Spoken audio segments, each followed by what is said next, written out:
เข้าวัดเข้าวารับศีลรับพรหลวงตาเสริมคุณค่าให้กับจิตใจกระทำความดีเรื่องนี้ไม่ต้องอายใครว่างจากการงานเมื่อใดเชิญชวนท่านไปทำบุญกระทำความดีเรื่องนี้ไม่ต้องอายใครฝากเพลงเชิญชวนหญิงชายอย่าอายเรื่องการทำบุญ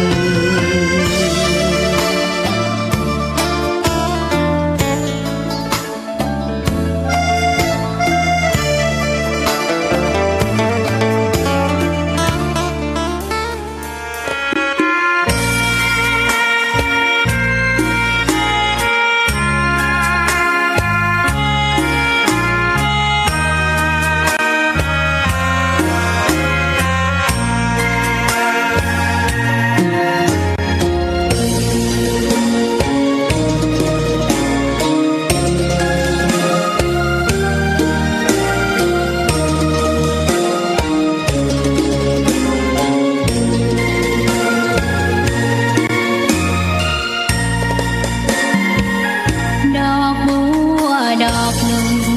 ตึงใจไว้เพื่อบูชาแด่องค์พระศาสดาสัมมาสัมพุทธเจ้ามีความงามเงียบไม่เปรียบเทียบเขาเทียบเราใครมองไม่งามช่างเขาแต่เจ้าก็คือดอกบัว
อนอบน้อมต่อพระรัตนตรัยแก้วเจ้าสามประการน้อมเอาคุณพระพุทธเจ้าคุณพระธรรมเจ้าคุณพระสังฆเจ้าคุณพระอรหันตเจ้าอริยสงฆ์เจ้าจุตนจุองค์ได้เมตตาแผ่ปรมีมาเป็นนวโลกุตรธรรมปกเกล่าเกษาปกโหมหักษาครูบาอาจารย์พระมหาเถระพระเถรานุเถระเปื่อนสหธรรมิกสหพรหมจารีทุกกรุปทุกองค์ปกโหมหักษาศรัทธาสาธุชนคนดีเท่าแก่อีพ่ออีแม่ทั้งหลายทุกท่านทุกคนที่ติดตามรับฟังรายการเสียงธรรมยามดึกนะสารธรรมยามดึกธรรมะก่อนนอนในค่ำคืนนี้สถาวันนี้วันอังคารที่17เดือนมิถุนา2568วันนี้ก็เป็นอีกวันหนึ่งเนาะที่อาตมาภาพได้จัดรายการนอกสถานที่วันนี้มารายงานสดถ่ายทอดอยู่ที่วัดแม่ห้องไคร้มาเตรียมงานมาช่วยงานครูบาอาจารย์ในนามของครอบครัวคลื่นสีขาวนะเป็นตัวแทนของท่านอาจารย์ใหญ่ผอ.คลื่นสีขาวพระครูอภิวัฒนวิกรมมาร่วมกับทีมงานของตู้ลุงแดงพระครูชลทานพิทักษ์เจ้าของสถานที่ในการจัดการหล่อเตียนสำหรับปี 2568 ครั้งที่ 18 นี้ที่วัดแม่ห้องไคร้ตุลุงก็เป็นครูบาอาจารย์ที่อาตมาภาพเคารพนับถือตัวแล้วอีกอย่างหนึ่งก็คืองานของคลื่นสีขาวต้องร่วมด้วยช่วยกันมาช่วยกันเตรียมสถานที่มาช่วยกันเตรียมความพร้อมดันต่างๆแล้วก็ลวดเอาเครื่องถ่ายทอดสดนะหรือว่าสถานีวิทยุเคลื่อนที่มาติดตั้งมาตั้งที่วัดแม่ห้องไคร้นี้โดยเพื่อจะสะดวกกับตุลุงถ้ามีอย่างประกาศประชาสัมพันธ์ตึงตุลุงและก็ตึงตังคลื่นสีขาวของเฮาเนาะศูนย์บัญชาการติวัดปากตางเจริญถ้าเปิดมอบเวลาในช่วงใดมาคือกับสถานพื้นที่เนาะในการเตรียมงานนี้ได้ได้จ๋ารายงานความคืบหน้าต่างๆก็จะได้ติดตั้งหรือว่าออกอากาศได้ทันท่วงทีได้เดินทางมาตั้งตะวาแล้วศรัทธาญาติโยมตั้งแต่วันที่16เนาะ16ต่อที่ผ่านมาก็มาช่วยครูบาอาจารย์ที่นี่ได้มาออกอากาศที่นี่ตะกี้หรือว่าตะค่ำคืนที่ผ่านมาก็ได้ฮือตุลุงออกอากาศนะในรายการของหลวงปู่พระครูปฏิพันธ์ธรรมทินก็มอบเวลาให้กับตุลุง2 ชั่วโมงหลังจากที่ค้างเนาะในการบ่ได้ประกาศชื่อเสียงเรียงนามของญาติโยมทั้งหลายที่เปิ้นให้หอมมากุเตือก็ประกาศอาจจะบ่ทั่วถึงสักต่อใดสถาแต่ว่าถ้าเป็นช่วงกลางคืน20 ทุ่มถึง4 ทุ่มนั้นรายการมีสถานีถ่ายทอดถึง27 28 29สถานีก็จะสะดวกในการที่จะสื่อสารบอกกล่าวกับศรัทธาญาติโยมได้ฮู้กันอย่างทั่วถึงเนาะในค่ำคืนที่ผ่านมาก็ตุลุงก็ได้ประกาศชื่อเสียงเรียงนามของศรัทธาญาติโยมก็ถือว่าได้เยอะที่สุดเนาะแต่คืนนี้อาตมาภาพก็นั่งกำกับแล้วก็ฟังโดยตุลุงไปโดยแล้วก็ศรัทธาบางคนบางท่านก็หอมมาในคณะติดตุลุงออกรายการแล้วก็บางท่านบางคนก็ได้แจ้งมาว่าอีแม่หอมฝากไว้ที่ท่านอาจารย์สมชาติแล้วเนอะโอนไปแล้วนะอาตมาก็บางครั้งบางทีบ่ได้เช็คในไลน์บ่ได้เช็คใน Facebook ติดสถาอีปออีเมื่อแจ้งมาเนาะที่โอนเข้ามาก็ช่วงที่ผ่านมาก็งานกันหลายอย่างก็เลยตะคืนก็บอกให้ตุลุงประกาศศรัทธาญาติโยมว่าที่ฟังรายชื่อแล้วถ้าบ่มีอย่างใดแจ้งมากับอาตมาก็เช็คติดตุลุงเช็คติดตุลุงถ้าตุลุงบ่ได้เขียนกันแต่อาตมาก็เอาชื่อนั้นเขียนลงไปต่อแล้วก็มอบปัจจัยเนาะที่อาตมาก็เตรียมมาเนาะกับตุลุงได้เอาเข้าบัญชีไปเป็นที่เรียบร้อยสำหรับรายการต ตอนกลางคืนที่ผ่านมาสำหรับของญาติโยมคนใดโอ้ยแม่ฟังแล้วท่านอาจารย์บัดได้ยินชื่อแต่นะโทรมาแจ้งที่อาตมาหลังรายการวันอื่นๆก็ได้เนอะวันพรุ่งนี้ก็ได้คืนนี้ก็เดี๋ยวออกรายการแล้วก็จะพักละเพราะวันพรุ่งเมื่อเจ้าก็ต้องออกอากาศแหมตีสี่เนาะกลางคืนนี้ก็ถ้าออกรายการไปแล้วก็จบเลยนะจะพักเลยแต่ว่าช่วงที่อาตมาเปิดฉายประมาณ21:45 นาทีสถาญาติโยมโทรมาแจ้งก็ได้เนอะถ้าจื่อบ่มีอาตมาจะจดไว้แล้วก็จะไปดูในบัญชีของตุลุงว่าอาตมาได้ส่งมาแล้วยังเพราะบางจื่ออาตมาได้ส่งมาทางเฟซทางไลน์ก็เหมือนกันส่งมาให้ตุลุงถ้าตุลุงเปิ่นบ่ได้เขียนคำเตือนก็จะได้เขียนลงไปเพิ่มเติมหรือว่าถ้าตัวเก่าอาตมาบ่ได้ส่งมากำเตือนก็จะได้ดำเนินการจัดการให้เรียบร้อยเอาละศรัทธาก่อนที่จะอุจากันเรื่องราวต่างๆขออนุญาตขอบคุณสถานีวิทยุเนาะในเครือข่ายที่ได้เชื่อมร้อยสัญญาณไปยังบ้านยังจองสถานปล่อยอีแม่ตั้งหลายต่างเชียงใหม่ต่างลำพูนลำปางพะเยาแป่น่าน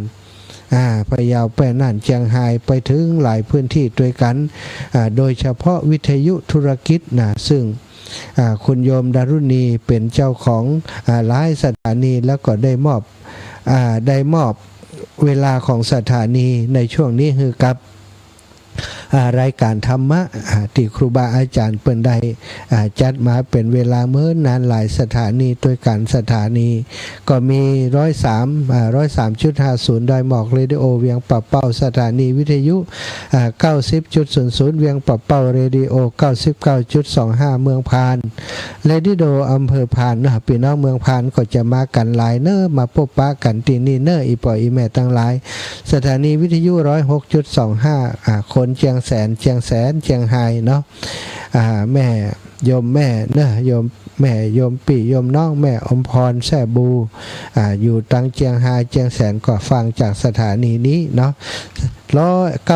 190.25 สันคงเรดิโอ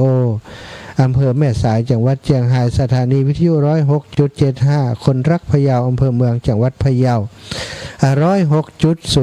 แจ้ซ้อนเรดิโออำเภอเมืองปานจังหวัดลำปางพี่น้องแจ้ซ้อนเมืองปานแล้วก็แจ้ห่มฟังจากสถานีนี้เนอะสถานีวิทยุ 90.25 แม่วางเรดิโออำเภอแม่วางเชียงใหม่สถานีวิทยุ 99.50 รำพูนเรดิโออำเภอเมืองจังหวัดลำพูนเนาะแล้วก็ 101.25 สตาร์ FM อำเภอเมืองจังหวัดลำปางก็ฟังกันได้เนาะ 2 ทุ่มถึง 4 ทุ่มจากสถานี 101.25 ที่นี่และสถานีวิทยุ 89.75 คนรักลูกทุ่งอำเภอเมืองจังหวัดแป่เนี่ยพี่น้องเมืองแป่ก็ได้ฟังกันจากสถานีแห่งนี้ 106.50 ใต้ฟ้าเมือง2อำเภอ2จังหวัดแป่นี่ก็มีสถาญาติโยมฟังอยู่หลายเนอะแล้วก็ 91.75 บ้านท่าเรดิโออำเภอชัยปราการจังหวัดเชียงใหม่แล้วก็ 104.50 คนเมืองน่านภูเพียงจังหวัดน่านป้าน้อยสมเพชรแม่บัวผินเขาเนาะฟังจากที่นี่แล้วก็ 92.75 วิทยุท้องถิ่นและสิ่งแวดล้อมอำเภอป้าวเชียงใหม่โยมแม่บุญไลพงพิงป้าน้อยปันฟังที่นี่สถานีวิทยุสตาร์ FM 102.50 เมกะเฮิรตซ์บ้านทุ่งมงคลศรีสะเกษอำเภอนาน้อยจังหวัดน่านนะแล้วก็ 107.25 สุดแดนไทยล้านนาทุ่งช้างจังหวัดน่านแล้วก็ Today Radio 90 90 Today Radio อำเภอจุนจังหวัดพะเยา 99.25 ต้อมมหาเฮง Radio อำเภอปงจังหวัดพะเยาแล้วก็สถานีวิทยุ 104.25 ดอยหลวงเรดิโออำเภอแม่ใจจังหวัดพะเยานะแล้วก็ 94 FM Variety อำเภอเงาจังหวัดลำปางนะก็ฟังจากสถานีเหล่านี้กันเนอะสถาญาติโยมขอบคุณเศรษฐีใจบุญในทุนใจดีที่หันประโยชน์ของการเผยแผ่น้ำธรรมคำสอนมาร่วมโดยช่วยกันมอบเวลาคือกับครูบาอาจารย์น้ำมาจัดสรรแบ่งสรรปันส่วนคือครูบาอาจารย์มาจัดรายการต่างสถานีวิทยุเป็นรายการธรรมะทุกค่ำคืนเวลานี้ขอบคุณเป็นอย่างยิ่งอนุโมทนาให้เจ้าของสถานีเจ้าของเวลาทั้งหลายพร้อมกับทีมงานของเปิ่นเนาะที่ดูแลสถานีทุกสถานีให้ได้อยู่ดีมีสุข สุขเจริญไปด้วยอายุวันนะสุขภาละหนาหมั่งมูลตุนเต้าชื่อเสียงเกิดกองเก่งไก่ตลอดไปเนอ้าวศรัทธาขอบคุณครับอีปอยอีแม่ทั้งหลายที่เป็นกำลังใจทุกค่ำคืนที่อาตมาจัดรายการมีศรัทธาญาติโยมโทรเข้ามามาจ่าตลอดถึงโทรมาหลังจัดรายการโทรมาวันอื่นๆนะอีแม่ฟังอยู่ประจำ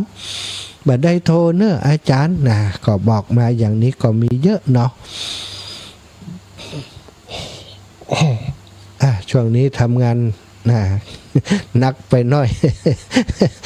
ง่วงเหงาเฮานอนสถาเป็นธรรมชาติของคนบ่ค่อยได้พักผ่อนเนอะ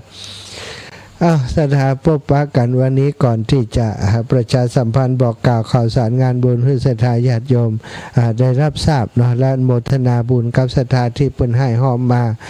ก็ขออนุญาตนำเรื่องราวสารธรรมมาแบ่งปันศรัทธาอีพ่ออีแม่สักเล็กน้อยมีสุภาษิตจากฮิโตประเทศนะเป็นหนังสือสุภาษิตที่ถือว่าเป็นแบบแผนของหนังสือต่างๆเกี่ยวกับการสอนด้านความคิดและหลักการหลักธรรมต่างๆเนาะฮิโตประเทศเพิ่นบอกว่าความรู้ที่ปราศจากการโอ้อวดคือความรู้ที่นักปราชญ์สรรเสริญนะศรัทธาความรู้ที่มีการโอ้อวดโอ้อวดในความรู้นั้นนะหรือว่าอวดรู้ต่างๆเนาะเหล่านี้นะนักปราชญ์ว่าสรรเสริญนะศรัทธาศรัทธาปล่อยแม่ทั้งหลายทางเจริญอย่างหนึ่งของมนุษย์นะถ้าเราจะสังเกตให้ดีๆเนาะมนุษย์เราทั้งหลายนั้นส่วนใหญ่ก็มักจะมีปกตินะในการโอ้อวดอยู่แต่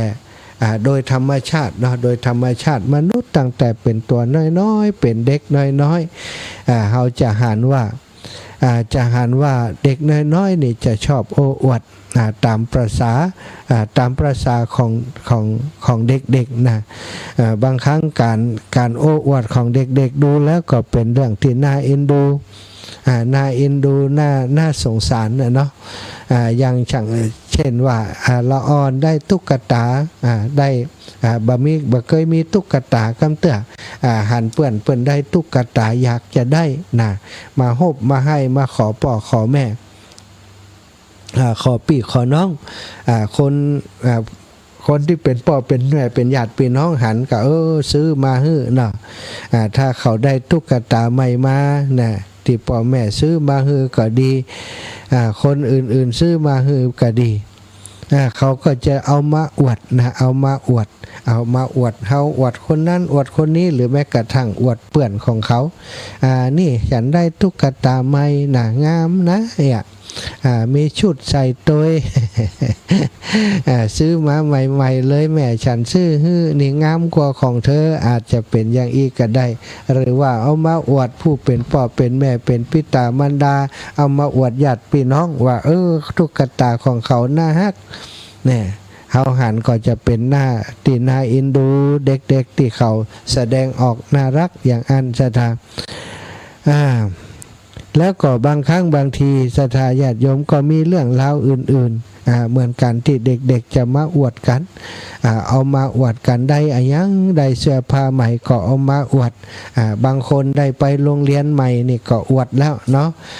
ใส่ชุดอนุบาลนี่ฉันได้ใส่ชุดในอนุบาลแล้วนะเตรียมอนุบาลได้ใส่ชุดอนุบาลได้ไปโรงเรียนแล้วนี่ก็อวดนะอวดในสิ่งที่เขาได้มาเป็นแล้วก็คนผู้รักผู้ใหญ่ตั้งหลายถ้าเด็กๆอวดนะอย่างสมมุติว่าเขาเอาตุ๊กตามาอวดนี่ตุ๊กตาของหนูน่าฮักนะคนใหญ่ก็บอกว่าโอ้น่าฮักจังเลยน้องตุ๊กตาน้องตุ๊กการ์ตูนของหนูน่าฮักนะก็มักจะว่าอย่างอีนะศรัทธาเมื่อเขาอวดเด็กๆอวดอย่างก็เฮาแล้วถ้าเฮาชื่นชมเย็นดีหรือว่าชมของที่เขามีนั้นเขาจะก็มีความรู้สึกพอใจอิ่มใจแต่ถ้าพูดที่เขาอวดเนาะเขาเอาไปอวดเอาของไปอวดนั้นบ่สนใจหรือแสดงให้เห็นว่าสิ่งที่เขาเอามาอวดนั้นบ่มีคุณค่าอะไรยัง บ่มีคุณค่าอะไรอย่างอันเนี้ยของเฮามีดีกว่าสวยกว่างามกว่าของคนนั้นคนนี้งามกว่าของเธอบ่งามหรอกเนี่ย ละอ่อนก็จะเสียกำลังใจหรือว่าขาดความมั่นใจไปเลยต่อไปถ้าใดอย่างมาก็บักกล้าอวดแหมละนะหรือว่ากลายเป็นคนเหงาเป็นคนเหงาไปเลยก็มีสถานอันนี้เขาก็จะหันว่ามันก็เป็นกุศโลบายอย่างหนึ่งเหมือนกันในการที่จะรู้จักสอนเด็กๆนะในการชื่นชมยิงดีในสิ่งที่เขามีให้กำลังใจเขาอย่างอีเป็นต้นก็จะทำให้เด็กๆนั้นมีกำลังใจแล้วก็เมื่อเด็กเข้าโรงเรียนใหม่ๆบางทีเขาได้รับความรู้ใหม่ๆมาจากที่ครูบาอาจารย์สอนเขาก็จะนำเอาความรู้นั้นมาอวดคนต่างบ้านว่าเขาได้เรียนรู้ไอ้อย่างมาพ่องได้มาอวดป่ออวดแม่อวดปี่ว่าเขาได้เรียนรู้เรื่องนั้นเรื่องนี้มาแล้วบางทีป่อแม่บางคนก็โอ้ป่อหู้แล้วแม่หู้แล้วอันนี้แสดงว่า เป็นคนที่บ่มีทักษะในการสื่อสารกับเด็กๆหรือว่ามาอวดปี่อวดหยังปี่ก็บอกว่าฉันเฮียนแล้วเฮียนก่อนเธอก่อนเนี่ยเด็กๆคนนั้นต่อมาก็จะบักกล้าเอาสิ่งเหล่านี้ที่เฮียนหู้ใหม่ๆมามาจ่ามาอวดให้พ่อแม่ได้รับหู้ได้รับทราบครูก็จะเขาจะเอานำมาอวดบ้านมาอวดป่ออวดแม่คนเลี้ยงเป็นต้นบางทีก็ชอบมาละอ่อนบางคนอ่านหนังสือได้ใหม่ๆไปเรียนหู้ติโรงเรียนมาเปิ่นสอนอ่านได้จำได้แล้วกลับมาถึงบ้านแข่งขลิมาอ่านให้ป่อให้แม่ฟังอ่านเสียงดังๆ บางโอนจี้บ่ถูกด้วยซ้ำไปแต่ว่าจำเปิ่นมาก็อ่านเสียงดังให้คนทั้งหลายฟังว่าแน่ก่อนนี่เขาอ่านได้แล้วนะเขาอ่านออกเขียนได้แล้วเพื่อจะประกาศให้คนทั้งหลายได้รู้ว่าเขาอ่านหนังสือได้แล้วถ้ามีคนสนใจชมว่าเขาอ่านหนังสือดีเสียงไพเราะอย่างอีเป็นต้นเขาก็จะมีความภูมิใจต่อไปก็จะมาอ่านให้ฟังแหมแต่บางครั้งบางทีก็จะต้องบอกนะละอ่อนบางคนก็จะอ่านเสียงดังเกินไปหรือว่าอ่านแบบต้องการให้คนอื่นได้ยินอย่างเดียวนะเขาก็จะต้องสอนหรือว่าต้อมให้ลูกหลานว่าบัดต้องอ่านเสียงดังก็ได้อ่านเบากว่านี้สักน้อยบ่มันจะได้เพราะกว่านี้ถ้าเขาอ่านเสียงดังเดี๋ยวคอเขาจะแห้งเดี๋ยวคนทั้งหลายเปิ่นจะว่าเฮานี่อย่างอันอวดความรู้อวดอย่างอันอย่างอีเขาต้องสอนหาทางสอนหรือว่าต้อมเขาให้อยู่ในร่องในรอยถ้าเขาต้อมเขาอย่างอีเขาก็จะอย่างน้อยเขาก็บ่เสียกำลังใจจะได้มีกำลังใจจะได้อ่านให้ถูกต้องอ่านเสียงแต่พอดีบ่ใจว่าอ่านเสียงดังจนกล้องไปคนได้ยินบ้านสองบ้านนั้นเป็นการแบบโอ้อวดเนาะศรัทธาญาติโยมนี่แล้วก็ถ้าเขาชมว่าเขาอ่านหนังสือเสียงไพเราะอย่างต่างๆเขาก็จะภูมิใจและนิยมรักใคร่ไว้วางใจผู้ที่ชื่นชมนั้นเมื่อมีอะไรอย่างก็จะอยากอวดคนนั้นอีกแต่ถ้าผู้ใหญ่ดุหรือว่าพูดว่านวกหูบ่ควรจะอ่านออกเสียงดังเขาก็จะรู้สึกว่าการอวดของเขาบ่ได้ผลจะรู้สึกเสียใจและก็คงจะบ่อยากทำเช่นนั้นอีกพร้อมๆกันนั้นเขาก็รู้สึกว่าบ่มีใครสนใจเขาบ่มีคุณค่าบ่ภาคภูมิใจในความสำเร็จของเขาผู้ใหญ่หันเป็นเรื่องเล็กน้อยก็จริงแต่เด็กๆนั้นบ่ได้รู้สึกอย่างอันซะบางเตื้อถ้าเขาไป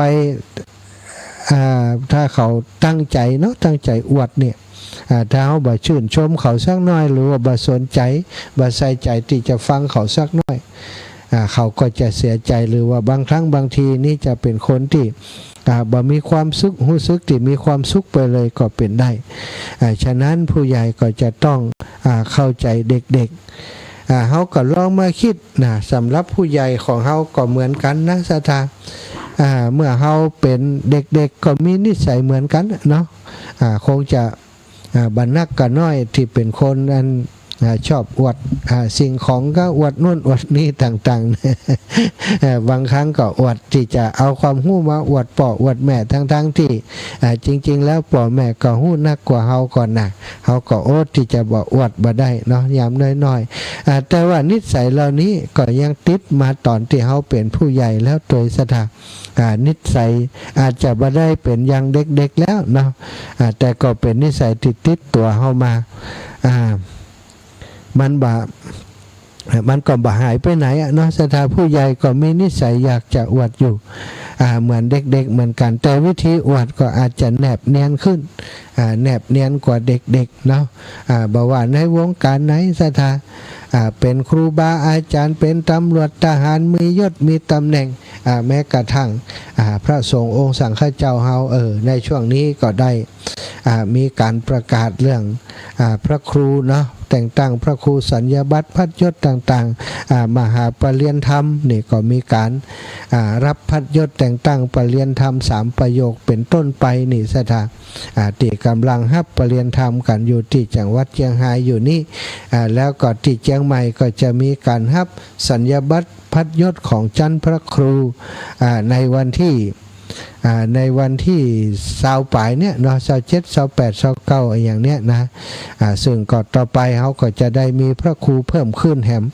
หลายรูปหลายองค์ในพื้นที่ภาค6ภาค7ของเขาในพื้นที่จังหวัดภาคเหนือของเขานี้สถานก็แสดงความยินดีกับครูบาอาจารย์ที่ได้มีโอกาสเลื่อนสมณศักดิ์เนาะบางคนบางรูปบางองค์ก็ได้เลื่อนสมณศักดิ์สูงขึ้นมีสมณศักดิ์ที่สูงขึ้นบางรูปบางองค์ก็เพิ่งได้รับการแต่งตั้งเป็นพระครูสัญญาบัตรพัดยศในคราวครั้งนี้ก็ขอแสดงความยินดีโดยครูบาอาจารย์ทุกรูปทุกองค์โดยเรื่องเหล่านี้ก็เหมือนกันศรัทธาญาติโยมก็เป็นบางที่บางแห่งเนาะก็ทำการต้อนรับอย่างเอกระใหญ่โตเพราะว่าเปิ้นก็บอกว่าลูกศิษย์ลูกหาอยากจะทำฮื้อ ลูกศิษย์ลูกหาอยากจะแสดงความยินดีฮือกับครูบาอาจารย์นะแต่ว่าบางสิ่งบางอย่างเนาะก็ครูบาอาจารย์ก็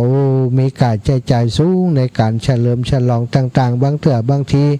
เอาการแสดงมหรสพต่างๆเริ่มตั้งแต่ซอขึ้นไปบางเถื่อบางทีก็มีแถวลำวงลิเกลำวงมาเฉลิมฉลองสมโภชที่ครูบาอาจารย์ได้รับการแต่งตั้งได้รับยศเป็นสมณศักดิ์เช่นเป็นพระครูเป็นพระราชาคณะอย่างต่างๆอันนี้ก็เหมือนกันศรัทธาญาติโยมเดี๋ยวนี้ลูกศิษย์ก็อยากกวดครูบาอาจารย์ว่าครูบาอาจารย์ของตนนั้นได้เป็นพระครูระดับโน้นระดับนี้แล้วนะบางเถื่อบางทีครูบาอาจารย์ก็อยากจะ อยากจะให้ลูกศิษย์ยอมรับเหมือนกันนี่ก็ต้องมีการเฉลิมฉลองแล้วแต่ว่ากำลังของใครจะนักจะน้อยก็ว่ากันไปศรัทธาแต่ว่าทั้งหมดทั้งมวลนั้นก็บัดต่างกันครับที่ได้มาตะกี้เนาะถ้าเปิ้นเฉลิมฉลองกันอย่างนี้นะถ้าจะมีคนไปคัด ไปคัดบ่ฮื้อกำลังใจกันเลยโตอีน่ะอย่างที่เปิ้นว่ากันในยศจ้างขุนนางพระเอามาเนี่ยหยังความจริงมันก็เป็นประโยชน์ในหลายๆด้านศรัทธาญาติโยมเปิ้นเป็นชั้นพระครูเป็นอย่างขึ้นมาก็เพราะวัยวุฒิคุณวุฒิตั้งการศึกษาของท่านตั้งความรู้ความสามารถในการพัฒนาของท่านจึงได้รับการยอมรับจากคณะสงฆ์ได้รับการยินยอมจากคณะสงฆ์ยื่นเรื่องส่งเรื่องไปสำนักพระราชวังเปิ้นก็พระราชทานแต่งตั้งมาอย่างนี้ก็ถือว่าเป็นเกียรติ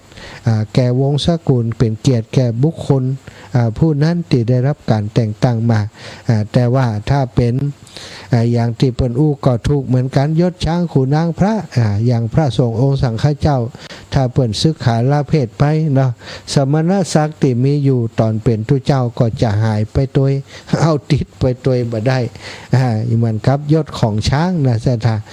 เป็นยศแต่จ้างมันก็บ่ฮู้เรื่องหยังเนาะแต่ว่า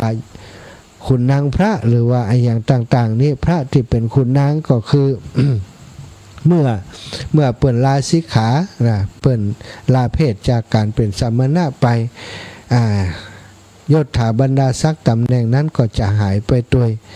แต่ว่าคุณงามความดีที่เปิ่นได้สร้างได้สมอบรมมาได้ทำมาได้รับการแต่งตั้งมานั้นก็เป็นสิ่งที่เหมาะสมแก่ฐานันดรศักดิ์ที่ได้รับเนาะถ้ายิ่งมาสร้างประโยชน์เมื่อได้รับแต่งตั้งมาแล้วได้สร้างประโยชน์แก่พระศาสนาได้มาเผยแผ่ได้มาเป็นผู้นำทางคิดวิญญาณของศรัทธาสาธุชนได้ช่วยกันเผยแผ่พระพุทธศาสนาก็ยิ่งจะทำให้เกิดประโยชน์มากมายเนาะอย่างน้อยคนก็ยอมรับนับถือจากพระธรรมดาพอได้เป็นพระครูกาเป็นอย่างขึ้นมานี่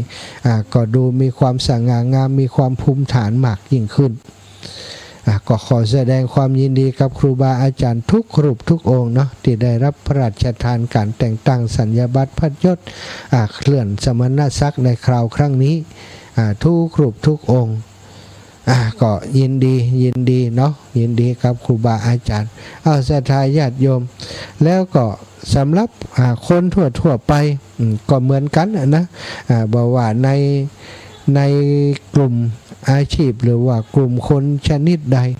จะเป็นพระสงฆ์องค์สังฆเจ้าจะเป็นข้าราชการเป็นพ่อบ้านแม่บ้านก็ทุกคนเนี่ยบางครั้งบางทีประสบความสำเร็จด้านโน้นด้านนี้นะสำเร็จด้านการศึกษาอย่างบ้านเฮาว่าเดียวนี้ถ้าเปิ่นสำเร็จด้านการศึกษาปริญญาตรีปริญญาโทปริญญาเอกมาเขาก็จะหันว่าเปิ่นมีการมุทิตาแสดงความยินดีจัดงานเฉลิมฉลองฮื้อตามโอกาสหรือว่าตามกำลังของแต่ละคนตาม power ของแต่ละคนเปิ่นก็แสดงออกกันอย่างนี้บางคนก็คือประสบความสำเร็จในชีวิตอาจจะแปลงบ้านใหม่สวยๆหันคนอื่นแปลงบ้านใหม่งามๆเปิ่นก็อยากได้บ้านใหม่พอแปลงบ้านใหม่เสร็จเรียบร้อยเปิ่นก็จะมีการทำบุญขึ้นบ้านใหม่ทำบุญสุนทรทานอันเป็นค่านิยมเดิมของไทยเพื่อจะให้อยู่เย็นเป็นสุข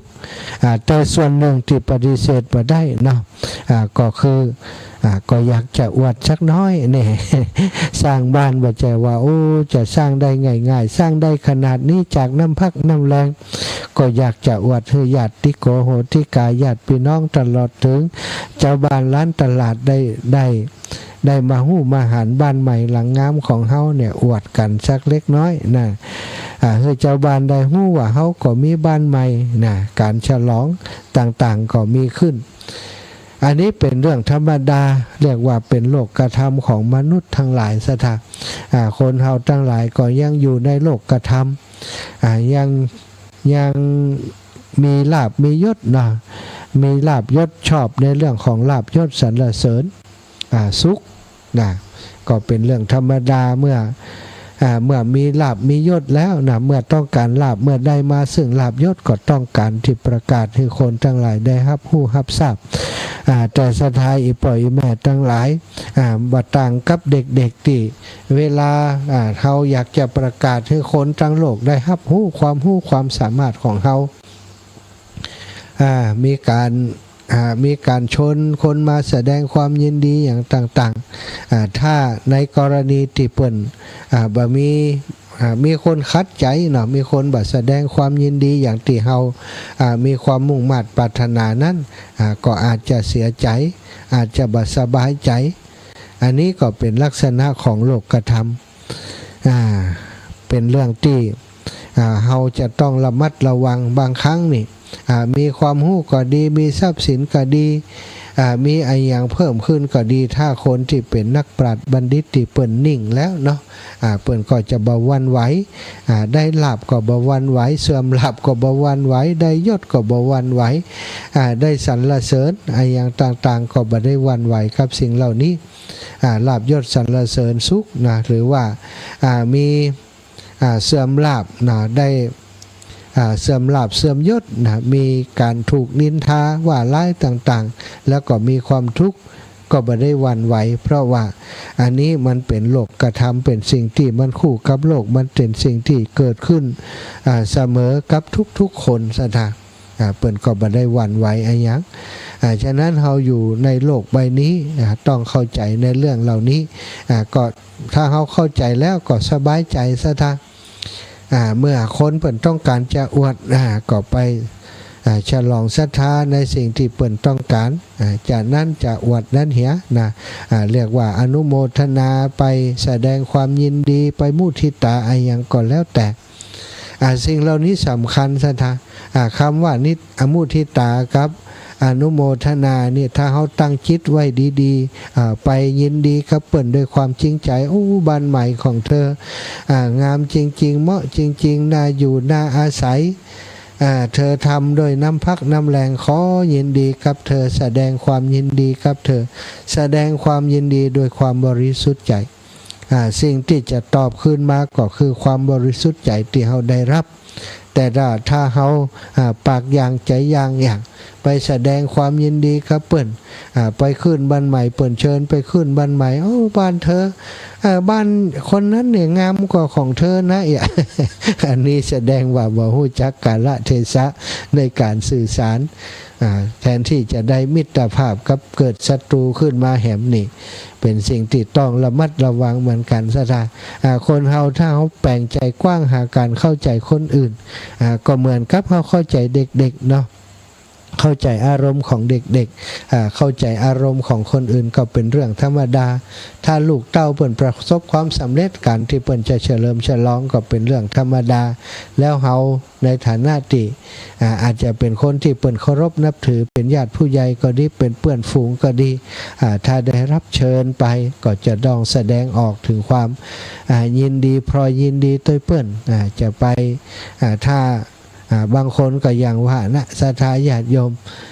คือเป็นคนที่มีความอิจฉาริษยาสูง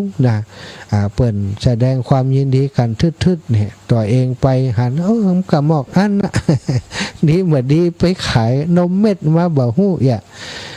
ย่างนี้มันบั่นทอนเนาะบั่นทอนความรู้สึกดีๆของคนอื่นและตัวเฮาเองนั่นแหละที่จะบ่มีความสุขตราบใดที่เฮายังอิจฉาริษยาคนอื่นเป็นคนที่บ่ค่อยชื่นชมยินดีคนอื่นศรัทธาเอาตัวเองดีอย่างเดียวอวดแต่ตัวเองดีอย่างโน้นดีอย่างนี้ลูกตัวเองดีอย่างโน้นดีอย่างนี้ของตัวเองดีหมดของคนอื่นบ่ดีอันนี้ถึงจะดีจริงก็ตามเถอะศรัทธาแต่ว่าเราจะขาดมิตรภาพจะขาดคนที่เป็นเพื่อนฝูงจะขาดคนที่มาคอยดูแลคอยห่วงใยเราไปในที่สุดเนาะเอาละศรัทธาได้อุจาเป็นสารธรรมเล็กๆน้อยๆมาฝากมาแบ่งมาปั่นตะกี้ฟังธรรมะจากตุลุงก็คงจะอิ่มเอมเป็นปีเนาะตุลุงนี่เป็นคนที่อุจาชะฉานศรัทธาเป็นคนขยันมากๆนะอาตมาถ้าเทียบกับตุลุงนี่ยังบ่ได้เกิงขี้ข้างเปิ้น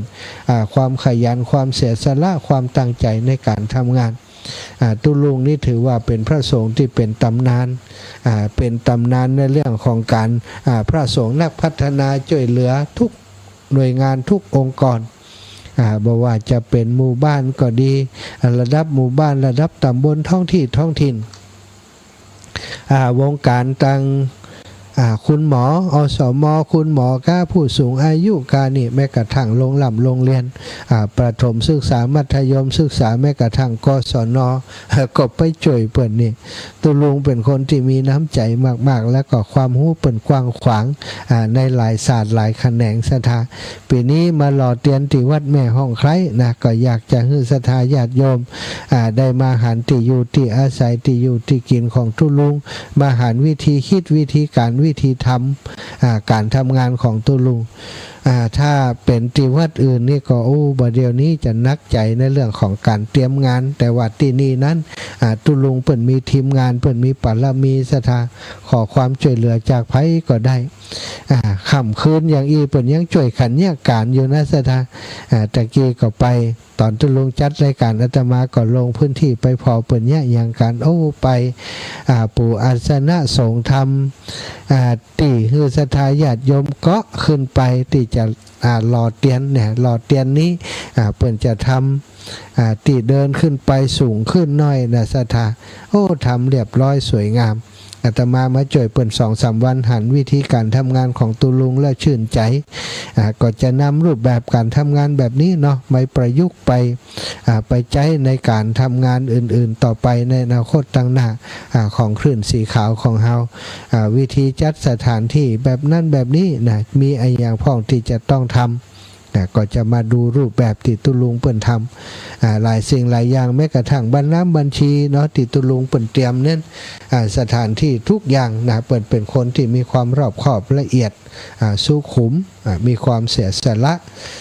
มาเอวกันนักเนอะมาช่วยการช่วยงานมาร่วมบุญในการหล่อเตียนที่วัดแม่ห้องไคร้ตำบลแม่โป่งอำเภอดอยสะเก็ดในวันที่21นี้เนาะสถานตั้งลำปางนี่ก็แจ้งเตียอาตมาหลายคู่หลายท่านหลายคนแล้วเนาะหลายท่านด้วยกันที่เปิ่นแจ้งมาโยมแม่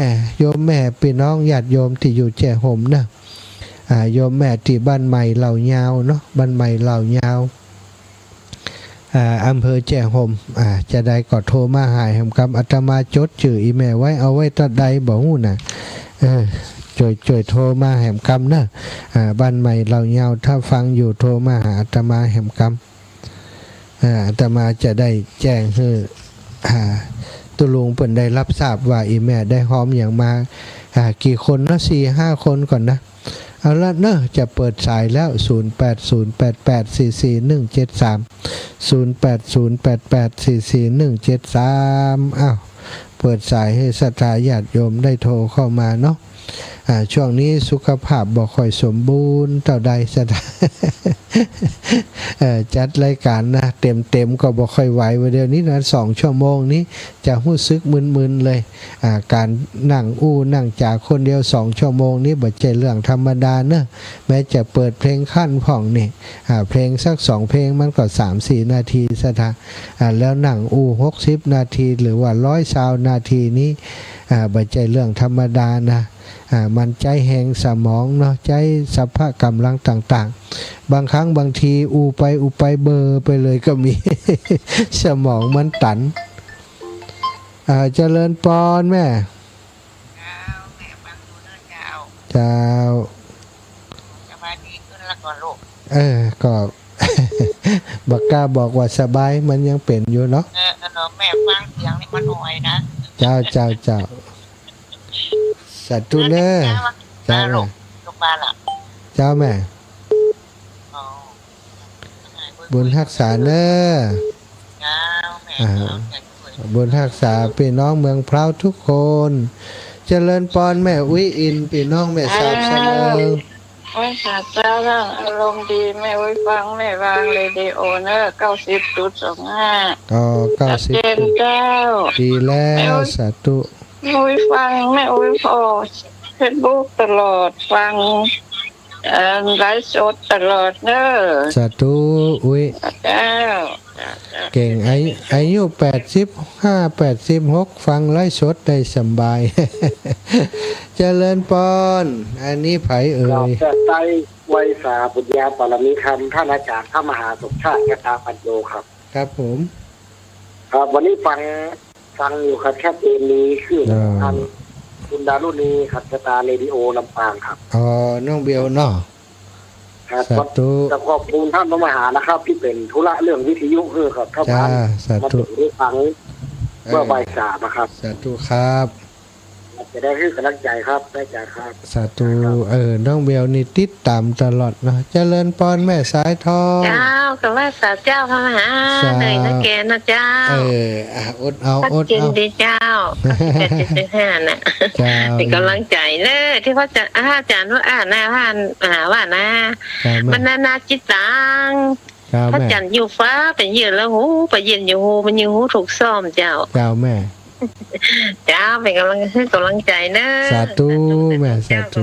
เจ้าวันที่19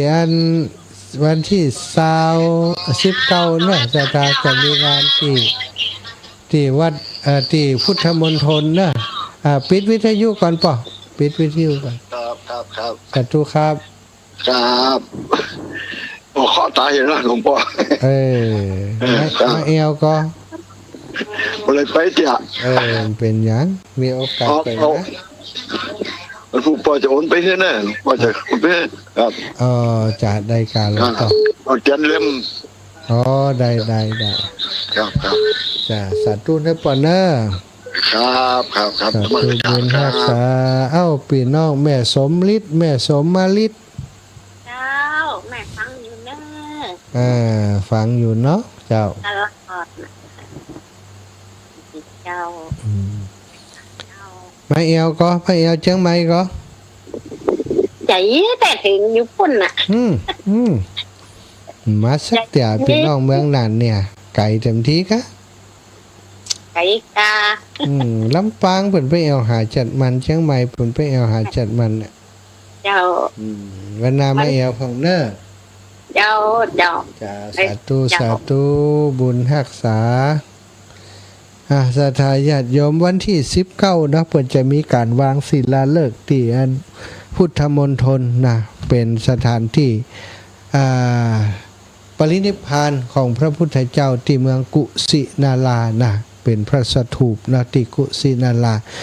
จะมีพิธีการตั้งแต่8โมงเป็นต้นไปจนถึงพิธีวางศิลาฤกษ์นั้นก็เวลา13:39 นาทีก็คือบ่ายโมง39 นาทีเนาะเสด็จถ้าตอนเจ้าไปได้ตั้งแต่ตอนเจ้าก็จะดีเนอะใครจะร่วมบุญโรงทานก็เรียนเชิญเจริญพรหรือว่าจะไปร่วมบุญผ้าป่าสามัคคีก็เจริญพรศรัทธาญาติโยมไปร่วมกันได้เนาะเจริญพรพี่น้องแม่จันหอมฟังอยู่เด้อประเดี๋ยวนี้มันอยู่จังไหนอ่ะเนาะอยู่เชียงใหม่อย่างเดียวกันแล้วอยู่แม่ห้องแม่นมีก็ยายแล้วก็อยู่กระปูนยายอยู่กระปูนเพชรกาอยู่ลำปูนกันอำเภอป่าช้างจังหวัดกระปูนนี่จ้ะนี่ถ้ามามันห้องก็ขอมาผ่านมันดังป่าช้างนี่เนอะผ่านมันกับป่าช้างนี่ผ่านป่าช้างแวะมาให้หันอยู่บ้านหยังอยู่บ้านหยังยายอยู่บ้านตาตุ้มตาตุ้มกะป่าช้างตำบลตาตุ้มอำเภอตาตุ้มเจ้าสาธุเดี๋ยวนี้ก็ยายก็ให้ไปนะกับให้แข็งแรงทุกคนเด้อเนอะมันเป็นโรคหัวใจอ่ะท่านเอ้ยหัวใจนี่มาอยากคนอดเอาบ่ม่วนไม่เนาะรักษาพวก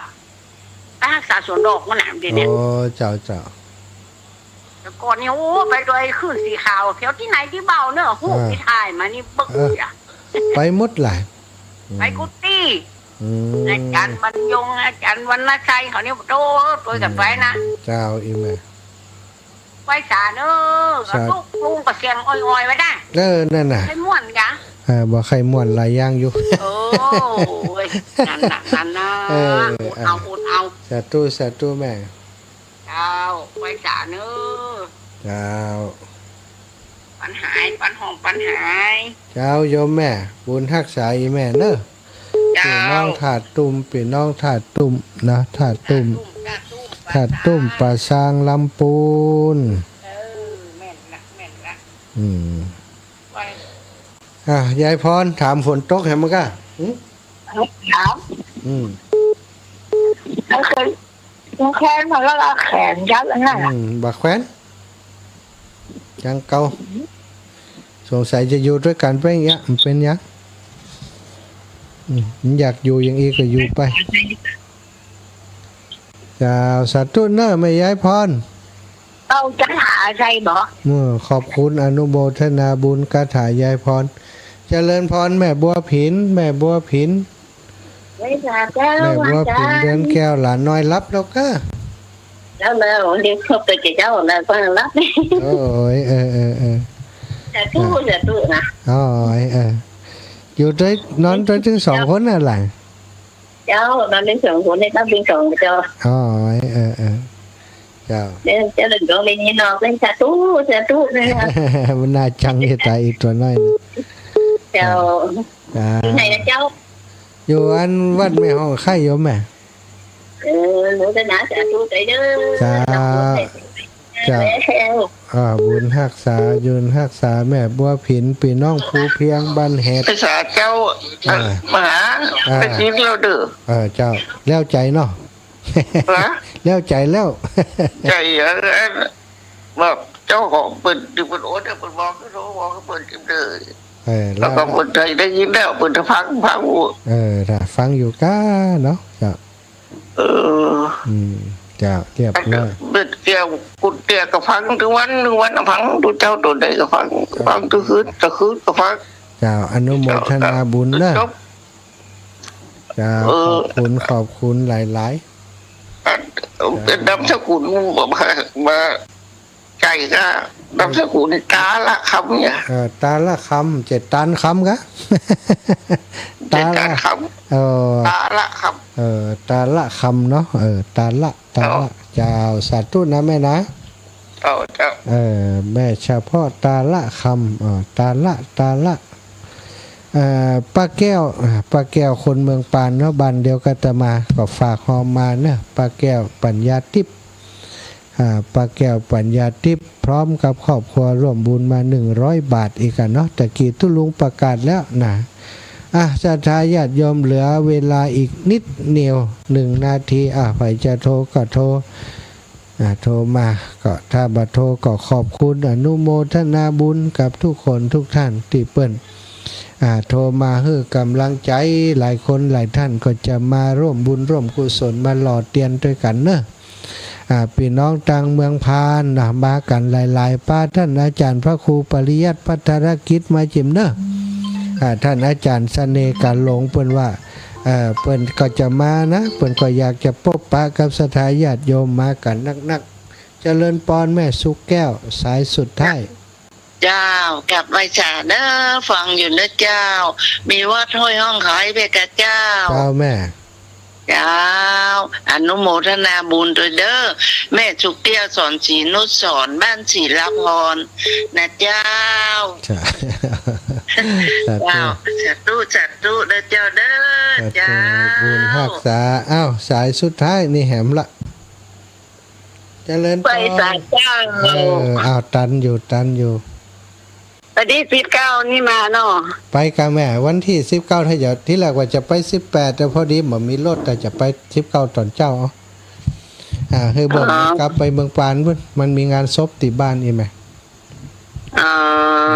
การที่มันตรงกันเนาะเก่าโยมแม่วันที่21แม่ก็ได้ไปตอน8-9 โมงนี่เนอะไปอยู่แม่มาได้ไผตอนเจ้าก็พระครูไปตัวตุลุงยองเขากับบ่ดมกันนั่นแหละเจ้าเพิ่นไปก่อนเลยแล้วพระครูเพิ่นจะมาตอนสันเห็นแล้วเจ้าอยู่ไหมเนาะดูแลงานพุ่นก่อนเนาะเจ้ามาก่อนเจ้าขอบคุณอีกแม่จ้าขอบคุณเจ้าแม่บุญรักษาเจ้าศรัทธาญาติโยมทุกคนทุกท่านเนอะธรรมะสวัสดีขอให้ศรัทธาญาติโยมอยู่ดีมีสุขนอนรับฝันดีตื่นมามีความสุขกันทุกผู้ทุกท่านทุกผู้ทุกคนจัตตารโอธรรมาวัฏันติอายุวันโนสุขังภะลัง